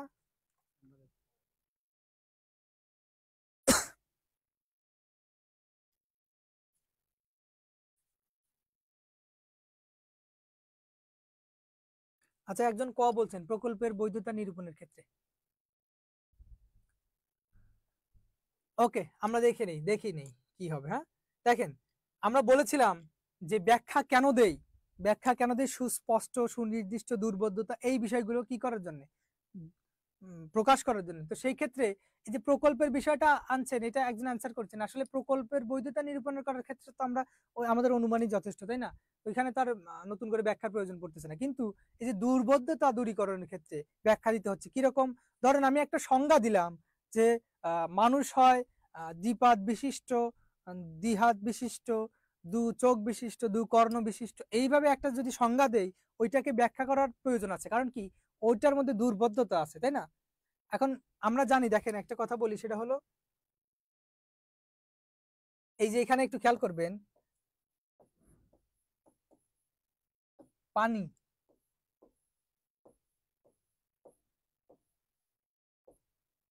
একটা হচ্ছে মূর্ধন্য আর একটা হচ্ছে দন্তন্য। এখন এই যে পানি, এইটা দ্বারা আমরা কি বুঝি আর এইটা দ্বারা কি বুঝি? এখন এই পানিটা লিখলাম, এইটার কিন্তু দুর্বোধ্য, এটা একটা দুর্বোধ্য ভাষা আমাদের কাছে। পানি মানে হচ্ছে, এইটা মানে হচ্ছে আমরা কি বুঝি? ওয়াটার। আর এইটা দ্বারা নির্দেশ করে আমাদের হ্যান্ড, মানে হাত। তাহলে এই পানি দ্বারা হাত বুঝাচ্ছে আর ওইটা দ্বারা বুঝাচ্ছে ওয়াটার, ঠিক আছে? তাহলে এই যে দুর্বোধ্যতা, এই দুর্বোধ্যতা দূর করার জন্যই কিন্তু আমরা ব্যাখ্যা দিয়ে থাকি। এটা বুঝতে পারছেন তো?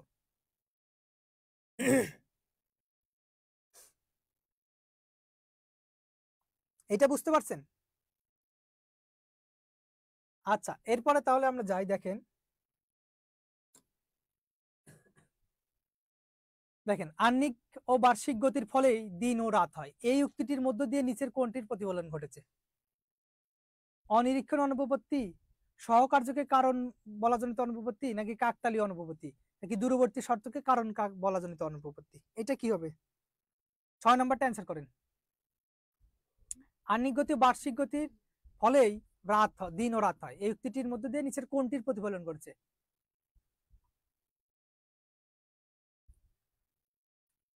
এটা তো অবশ্যই কাকতালীয় না, নাকি? এইটা অ্যান্সার করেন, 6 নম্বর। এটা অ্যান্সার করেন।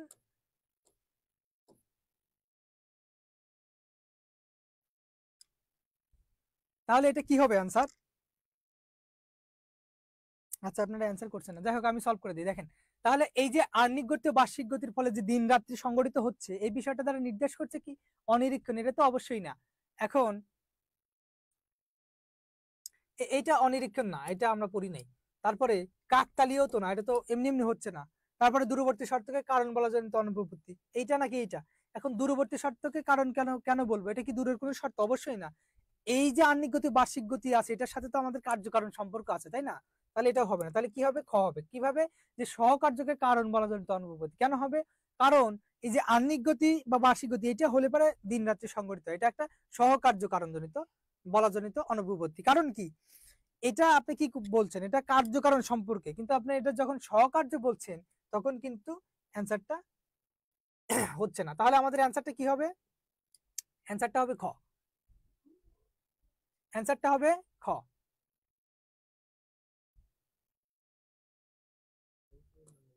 আচ্ছা, আমাদের লাস্ট এটা দেখেন, কোনটি বৈজ্ঞানিক ব্যাখ্যার রূপ নয়?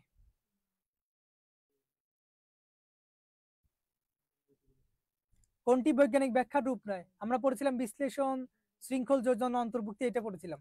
ঘটনা সংযোজন কি ছিল 7 নম্বরে? 7 নম্বরে কি ঘটনা সংযোজন ছিল? ছিল না। তাহলে আমাদের এটা দেখেন, প্রথমে এটা হচ্ছে বিশ্লেষণ ছিল, আমরা বিশ্লেষণ পেয়েছিলাম, শৃঙ্খল যোজন পেয়েছিলাম, অন্তর্ভুক্তি পেয়েছিলাম, কিন্তু আমরা কিন্তু এটা পাই নাই, এটা পাই নাই। সুতরাং কি হবে আমাদের অ্যান্সার? কি হবে অ্যান্সারের ক্ষেত্রে? আমরা কি বলবো? আমরা যদি অ্যান্সারের কথা বলি, তাহলে আমাদের কি হবে? সেটা অবশ্যই আমাদের অ্যান্সার হবে কি? ঘটনা সংযোজন। কারণ কি? এইটা কিন্তু আমরা বৈজ্ঞানিক ব্যাখ্যার কোনো রূপ হিসেবে পাইনি। তো ওকে, তো আমাদের আজকের ক্লাস এতটুকুই ছিল। আর আরেকটা কথা বলে রাখি, যে আজকের এই ক্লাসের মধ্যে যে আমাদের যুক্তিবিদ্যার যে কোর্সটি ছিল, এই যুক্তিবিদ্যার কোর্সটি সমাপ্ত হয়ে গেল। এখন আমাদের যে কাজগুলো, সেটা আমি একটু বলে দেই। প্রথমত কিছু কিছু বিষয় আমি একটু হিন্টস দিয়ে যাই। সেটা হচ্ছে যে কিভাবে কি করবেন। হ্যাঁ, প্রথম কাজ যেটা, সেটা হচ্ছে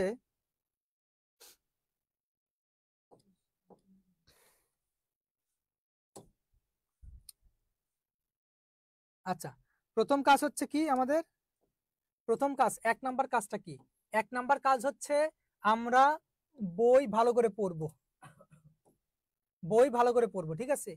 2 নাম্বার কাজ হচ্ছে যেগুলো ইম্পর্ট্যান্ট সেগুলো আমরা দাগিয়ে পড়বো। তাহলে ইম্পর্টেন্ট গুলো কি করবো? দাগিয়ে পড়বো আর বইটা পড়বো, সম্পূর্ণ বই পড়তে হবে। আর 3 নাম্বার কাজটা হচ্ছে